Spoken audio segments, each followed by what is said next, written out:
name's Jacob Evers.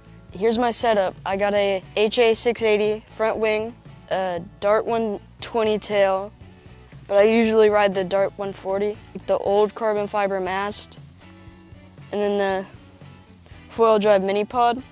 I'm riding the Slim.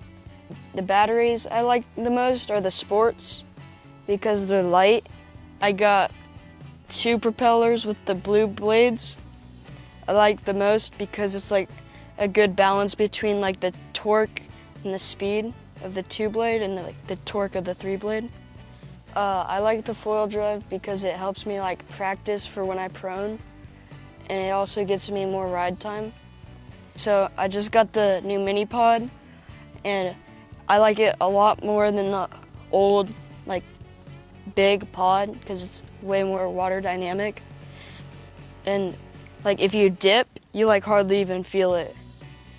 When you're pumping and you dip, you can keep pumping and it doesn't really affect it a whole lot.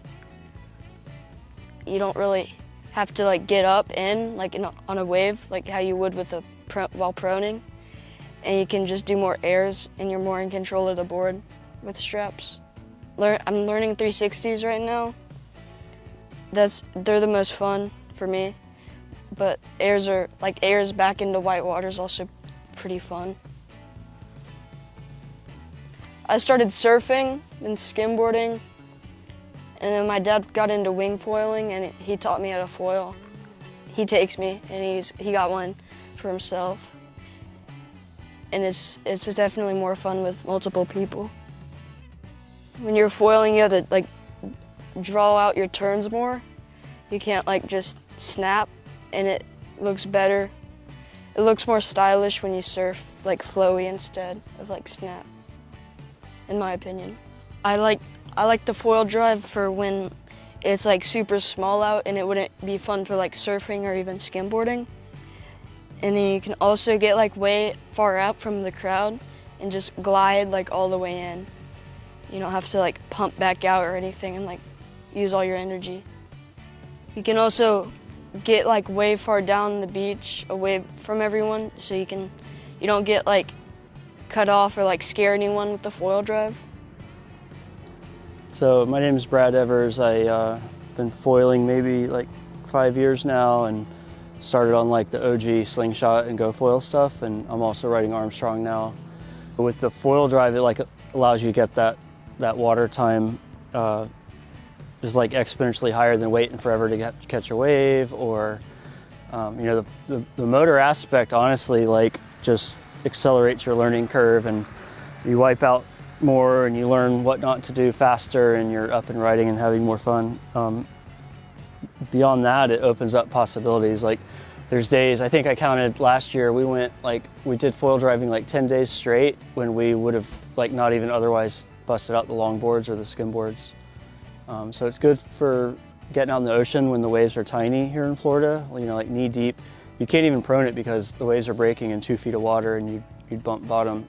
On bigger days, like waist maybe up to chest high is when it's still fun and playful. You can get out between the crowd and away from the crowd. You can go down the beach, you can ride rolling swell like way earlier. I'll still rather go surf when it's head high and dumping. I think all of us would. But all those in-between days when like every yokel is out there at your local spot and everybody's dusting off the board because it's the first swell of the summer, like it's just way more peaceful. It revives what I found surfing to be as a kid, like super independent, solo sport, do it on your own. You don't have to bump elbows with 100 of your closest friends, and it's very liberating. It took forever to save enough money to get a kit or two so me and my son could ride, but I haven't used the surfboard in quite a while, and so my kit I'm riding, I'm liking the Armstrong, the new UHA. I think it's 870 I'm on, like a real good mix of like gliding, efficiency, low drag, adequate maneuverability. And I typically ride like a Speed 180 tail or the Surf 205. Those are my go-to. I toggle between the two. 200 pounds, and that combo will let me at least pump to connect waves and extend my battery life. Typically just ride the OG max battery, and I'll get like an hour 20 out of it on a good day when I'm riding waves and connecting back out. And then we've got a few batteries in the box I've got more battery power than I have leg power when the waves are good. So that's a good problem to have. Interesting, I'm 46 and now my son's 14. And we started dragging him behind the boat on the boogie board at like age 4, and then he was actually going on his knees behind the boat out to the side, like on the early GoFoils.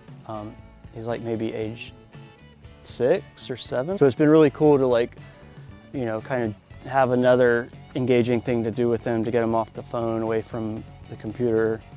You know, as he gets older into his teenage years, there's less and less cool stuff he wants to do with Dad, but like we can go out there and still send it together. He's surpassed me in skill and pumping and cardio endurance. He is not afraid to tell me that. I'm stoked for him. He's doing good. You know, it's another skill under his in his belt. You know, we have more places to go, more destinations to travel to, because, you know, foiling looks epic in Costa Rica and Indo. We've gone to Hawaii. We've proned in Puerto Rico, but yeah, overall, like if we're talking foil drive, you know, I think it just be responsible with it. That's the biggest thing, is like, yeah, spread the stoke and all that, but first and foremost is be very risk averse to yourself and others. Is don't ride around people, don't be stupid. You know, it's all the dummies that are ruining the fun things for us, whether it's e-bikes or foil drives or you know, whatever's the new fun, dangerous thing to do. It's like, you know, do no harm to others. That's step 1. Step 2 is like, enjoy it, have fun yourself. So you can do both of those things. Foil drive mini pods finally come out. You know, there's a lot of people itching for one for the past at least year or two. There's some third-party things that came out, and everybody had their own little spin on it. And I think foil drive, you know, at the right pace, they did all their development and testing, and I think they knocked it out of the park. The bullet shape for all the different ones I've tried is fairly universally hydrodynamic. So it's you know, generic shape. There's like nothing crazy special about it, but what foil drive did do really well is they basically invented their own strap construction that's like I think a Kevlar reinforced rubber strap, you know, kind of like your car tires have steel belts in them to have the flexibility but the stiffness. And so time will tell. People are liking it so far. There's no real negatives. It allows you to not just use the same mast to foil drive or prone foil like in the same day. You can adjust the mast, the motor height, which even some of the advanced riders would prefer, whether they're riding in choppy water and they want to keep the motor down deeper and less ventilation, or if they're riding like big, glassy, perfect waves, they might be fine having the motor up high, like in that 12 centimeter position. So it's variable in height and it's removable.